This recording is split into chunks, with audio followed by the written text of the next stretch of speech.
Hello and welcome to this week's edition of Newsgram. The other day, I was talking to a friend of mine about my lack of math skills. It's amazing how often we use math in our daily life, and how often I wish I'd learned it better. I can still remember my grammar school math teacher telling us how important it was. But instead of focusing on the math, I mostly noticed his short fuse and how frustrated he'd get trying to drill these concepts into my head like some sort of third world math dictator. Anyway, high school wasn't much better. Algebra was required, and for some reason my brain just didn't click with all that. But maybe that's the problem. There's nothing wrong with my brain. It was the system. Now, no kid's going to win the it's you, not me argument, but in reality, we were right, because the way math is taught in this country has been flawed for generations. And today, with the help of Paul Shoecraft, author of Arithmetic Counts, I'm going to prove it. Arithmetic is a language. It's a written language for describing numeric events concisely and precisely. Events like paying bills, making out a budget, or buying a car.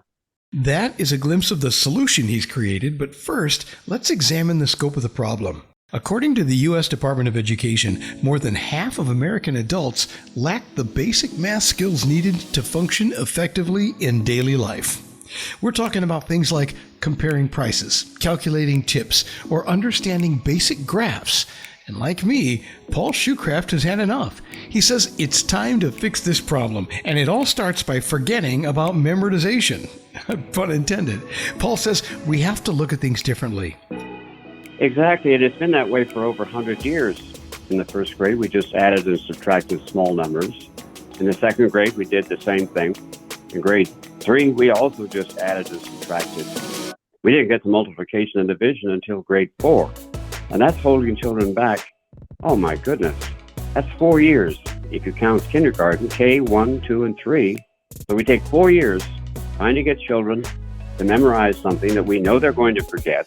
Not everyone has a good memory for the numbers. So we know going in that we're going to fail with a lot of children.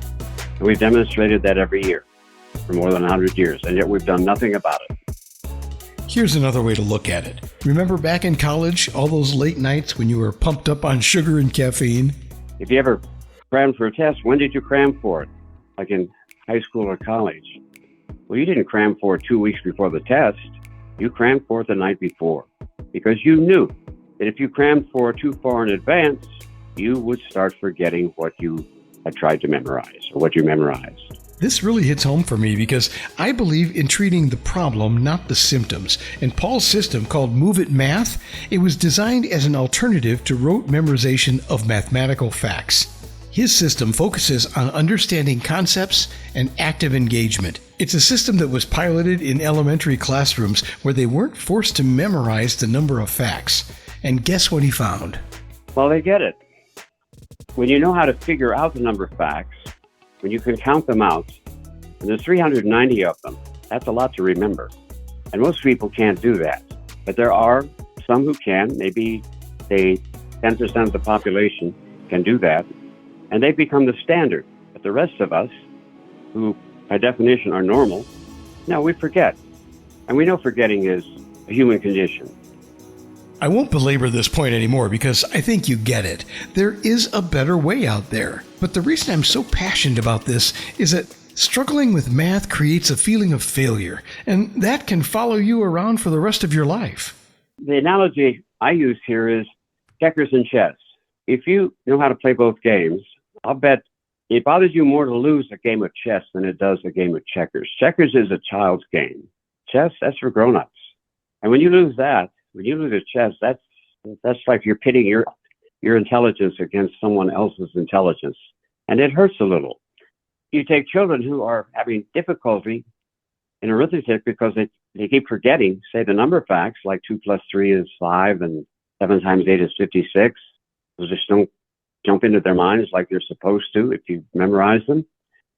Well, they tend to doubt their ability to do math because they're being told, hey, you have to know this by now, whatever that is. You have to practice this until you can say it or do it without even thinking. Just like you can say your own name. Well, that's baloney. That's baloney. So why would we create a system that inherently instills a sense of failure in our kids?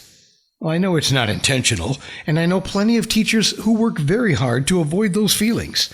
And to be fair, many of them do understand Paul's system and use it in their own way. But we're painting with a broad brush here because the majority of instructors do focus on memory, and there's just something about math. When we can't do it, it gets under our skin. At least it did for me. My memory was never that good. I had a terrible time in history, for instance. I couldn't remember names and dates worth a darn. But that never bothered me. I never thought I was stupid because I got C's in history in high school. I thought history was stupid. I don't think that now, but I didn't take it personally doing poorly in history. But when I got confused in algebra in the 9th grade, I took that very personally. That bothered me. Wait a minute. This is about thinking. And if I can't do this well, I'm in trouble. And there's not much we can do about that on this edition of Newsgram, but we can help kids to better understand math and to avoid those feelings of helplessness. It's really important. I looked into this. Here's a trivia question for you. What professions are populated mostly by people who cannot do math? Well, the answer is none. All work fields within our society require basic numeracy. All of them. It's a big deal. I didn't realize it was such a big deal, frankly, until I wrote my book. In 2022, Brian Butterworth published a book called Can Fish Count? What Animals Reveal About Our Uniquely Mathematical Minds. And in it, he says animals, like bees and fish, have innate math skills, and he shows how studying them reveals where our sense of numbers come from. Butterworth argues that low numeracy has profound personal and societal costs.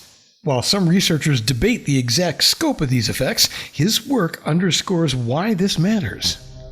I'm going to read a quote here of what he said in his book, that a poor understanding of numbers is a serious handicap for individuals.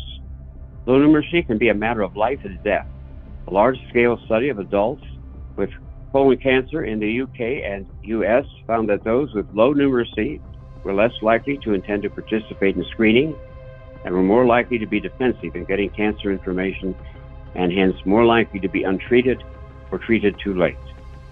In 2009, it was calculated that the cost of the lowest 6% of numeracy in England is about £2.4 billion or about $3 billion a year in lost taxes due to lower earnings, higher rates of unemployment, and increased costs of crime, education, and health. It's a big deal. Having said all this, I realize that I'm probably talking to someone who struggles with math, and I get that. But if you're anything like me, you'll want to at least try to change things, because there are real consequences to maintaining the status quo. Here's an example. Yeah, well, Microsoft, they moved one of their plants to Canada just because there they could hire the people they needed that they couldn't in the States because of immigration laws. Our children, they're not prepared to do good jobs in America that require expertise in the STEM disciplines: science, technology, engineering, and mathematics. You just used the buzzword immigration, so I want to clarify that because of the times we live in. This was 2007, during the George W. Bush presidency, when Microsoft opened a software development center in Vancouver, Canada. And the stated reason for doing that was that U.S. immigration restrictions made it hard to hire skilled foreign workers in the U.S. So the point was, they had no choice. There weren't enough skilled workers here, so they had to hire them from somewhere else. And just like then, getting them from somewhere else is not getting any easier. Now, on the flip side, there are also debates about whether the problem is really skills related or a mismatch of pay and training, so I get that too, but we can debate all this another time. The point is, in his book Arithmetic Counts, Why Americans Have Trouble with Math and How to Fix It, Paul Shoecraft says, let's treat arithmetic like a language. Not just a bunch of numbers, and let's teach that language to children just like we do English. When children realize that arithmetic is just a written language for describing concisely and precisely what is occurring around them every day, arithmetic becomes real to them, and here's how you make it real to them. Here is a crash course for you.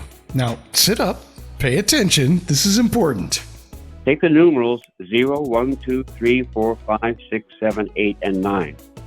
They are the alphabet for this language, and they're used to spell numbers. Numbers are nouns because they are the names of things, namely amounts, like the cost of something. And addition, subtraction, multiplication, and division are verbs because they are common everyday actions that can be performed with numbers or amounts of things. Specifically, addition is a combining action, like putting groceries in a shopping basket or dinnerware in a dishwasher. Multiplication is also a combining action, but of amounts that are alike, like building a brick wall or putting a handful of nickels in a piggy bank. Subtraction is a separating action, like taking a bite out of an apple or robbing a piggy bank. Division is also a separating action, but into equal amounts, like cutting a pizza into eighths or sharing the cost of a meal with a friend. Now, we talk about four operations: addition, subtraction, multiplication, division, but in truth, we only do two things with numbers. We either combine them or we separate them. And then it's a matter of style. Well, how did you combine them? Did you just combine them, or did you have to combine things that were the same? And since most of us learn by doing, here is the homework section. You say to the children, we want you to go home, we want you to look around the house and write down all of the combining actions you see, and write down all of the separating actions you see.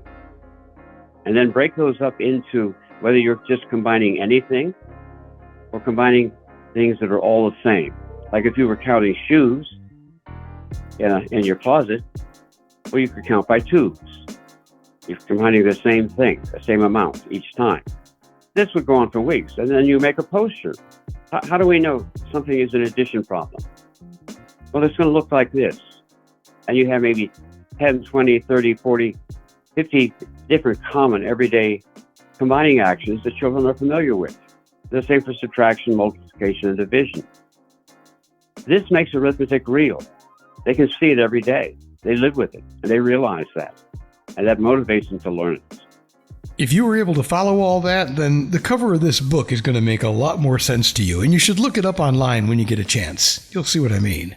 There is empirical evidence out there about math performance here in the U.S., and it shows declines and improvements at different times throughout history. But I think Paul Shoecraft has really hit on something here.